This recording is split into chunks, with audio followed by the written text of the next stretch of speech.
Nahihirapan ka ba sa pangarap mo maabot dahil hindi mo alam kung ano ang mga dapat mong gawin para maabot ang pangarap mo? Bibigyan kita ng tips, baka makatulong sa'yo ito. Kumuha ka ng papel at lapis.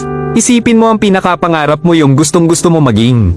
Nakaisip ka na. Isipin mo ang lahat ng makakatulong sa'yo at isulat mo ito, dapat mga 1,000 na plano. Pagkatapos basahin mo lahat at lagyan mo ng letter A ang mapili mong pinakatalagang makakatulong sa'yo.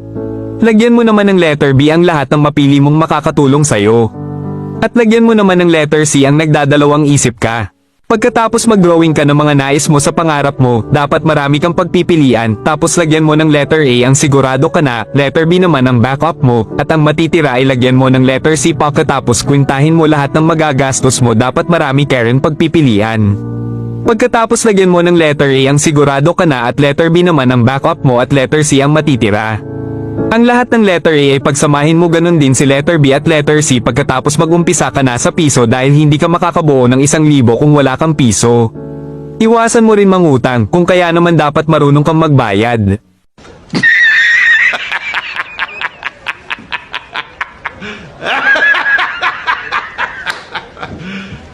You serious?